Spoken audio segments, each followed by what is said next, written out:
Alright, so this lesson is on operations on functions.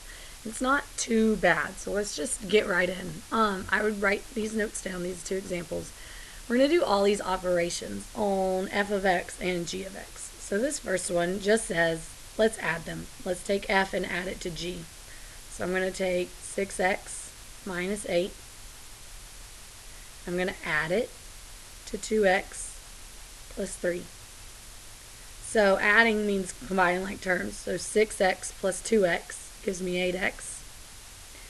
And negative 8 plus 3 gives me negative 5. So adding those gives me 8x plus 5. The second one wants us to subtract them. So I'm going to do 6x minus 8. And I'm going to subtract 2x minus 3. Now or plus 3, sorry. Remember, this minus carries to both of them. So my x's, I would do 6x minus 2x. That gives me 4x. My whole numbers, I would do negative 8 minus 3. Right? Negative 8 minus a positive 3. And that gives me negative 11. Next one wants me to multiply them. So I'm going to do 6x minus 8 times 2x plus 3. Now when you're multiplying these, I like to call it double distribution. I'm going to take 6x and multiply it here. 6 times 2 is 12. X times x is x squared. You do the 6x to the 3 also. 6 times 3 is 18x. And I'm going to do negative 8 to both of them. So I'm going to do negative 8 to 2. It gives me negative 16x.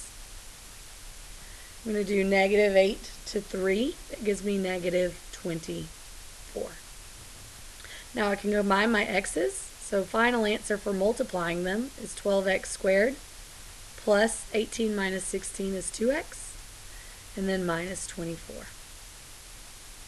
And the last one wants me to divide them. So I'm going to take f, which is 6x minus 8, and divide it by 2x plus 3.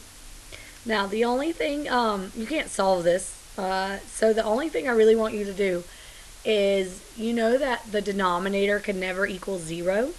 So I want to figure out what I could plug in here so that the denominator does not equal 0. Because if it equals 0, then that means it's not a possible problem. So I'm going to take the bottom. I'm going to take the 2x plus 3. I'm going to set it equal to 0. So I would subtract 3. So that would give me a negative 3 over here. Divide by 2. And that fraction won't reduce. So x equals negative 3/2. So if I plugged in negative 3/2 right here, my denominator would be 0.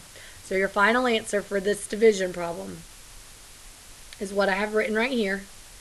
But x cannot equal, that's what this sign means, an equal with a slash through it. X cannot equal negative 3/2. And again, the way I figured that out is I set the denominator equal to 0 and I solved it. Alright, let's do another one. Alright, we're going to add these. So x squared plus 2x minus 8. And I'm going to add that to x minus 2. There's not an x squared to add to it, so I'm just going to bring my x squared over. 2x plus, there's really a 1 there. 2x plus 1x is a positive 3x. And negative 8 plus negative 2 is a negative 10. Now I'm going to subtract them.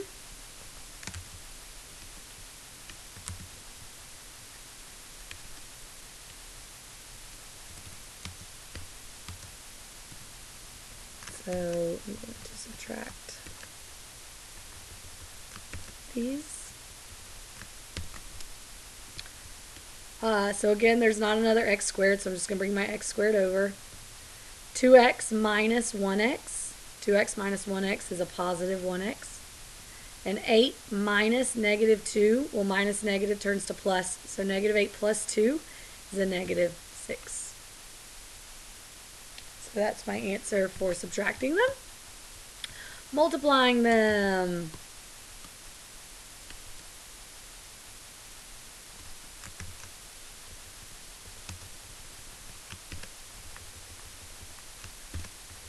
is going to look like this. X squared times x is going to give you x to the third.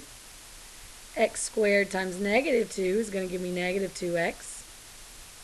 2x times x is going to give me a positive 2. Oh wait, this is x squared times 2. 2x times x is going to give me 2x squared. 2x times negative 2 is a negative 4x. Negative 8 times x is a negative 8x. And a negative 8 times a negative 2 is a positive 16.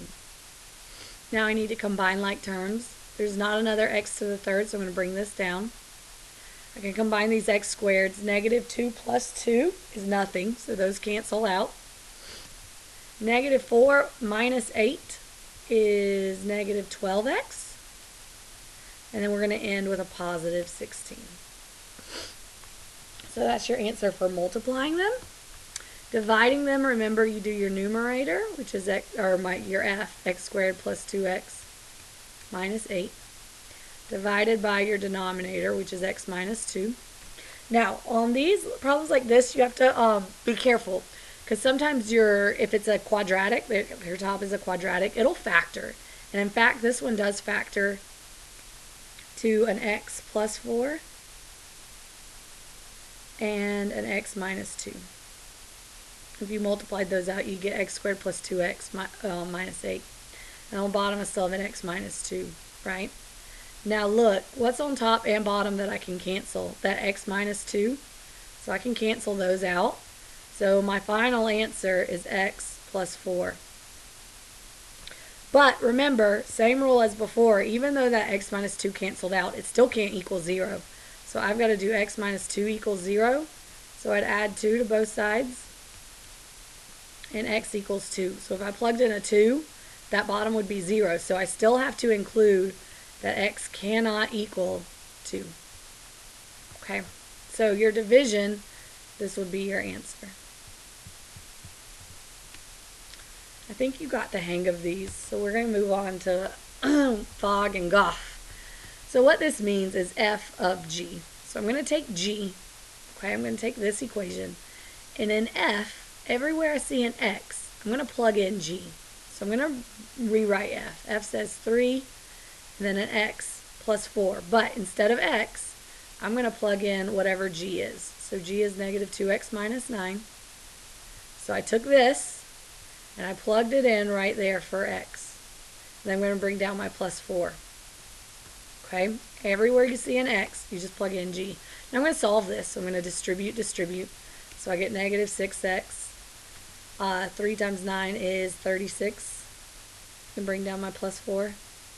I can combine negative 36 plus 4 and get negative 32. So that's f of g. Now let's do g of f. So same concept, but, oh, I didn't mean to do that. Same concept, but this time, instead of plugging g into f, I'm going to plug f into g. So I'm going to take f, I'm going to plug it in right there for x. So it would be negative 2, but instead of x, I'm going to plug in f. So I'm going to plug in 3x plus 4, and I'm going to end with a minus 9. So same steps to solve. Distribute. So I get negative 6x minus 8, and bring down my minus 9. I can combine negative 8 minus 9 and get negative 17. Let's do another one just to make sure we're good. Okay. So same concept. I'm going to take f, and everywhere I see an x, I'm going to plug in g. So right there, I'm going to plug in g. So I have negative 3x squared, and it's squared, minus 7. So take a look at that, make sure we're good. I took g, and I plugged it in right here for x. So let's do this. Negative 3 squared is 9. X squared, remember we multiply 2 times 2 and get x to the 4th. And then I have my minus 7 at the end. And I can't combine those because the first one's an x to the 4th and the second one's not. Okay, let's do g of f. So same idea, but this time I'm going to take f, and plug it in for the x right here. So I have negative 3. Instead of x, I'm going to do x squared minus 7 squared. Alright, when we're squaring something like this, it really means write it twice. And the difference, I guess I should show you the big difference. Why on the top one I did not write it twice, on the bottom one I did. If there's an adding or subtraction here, it means write it twice and do double distribution. This one didn't have an adding or subtracting in between, so I could just do my laws of exponents and figure it out. So I'm going to bring my negative 3 down. X squared times x squared is x to the 4th. X squared times negative 7 is negative 7x squared. Negative 7 times x is negative 7x squared. And negative 7 times negative 7 is a positive 49. I can combine my middle two terms. So I have x to the 4th. Negative 7 minus 7 is negative 14 x squared. And bring down your plus 49. Then I'm going to distribute my negative 3 to everything. So final answer is negative 3x to the 4th minus, or actually plus, because a negative times a negative is a positive. Let me do that on my calculator. 3 times 14 is 42. And 49 times 3 is going to be a negative 147. So that's my final answer for G of F. I just got some more examples. Let me see if there are any that are going to be difficult. I think you're going to be fine doing the rest of these. So if you'll go try your worksheet and let me know if you need any help.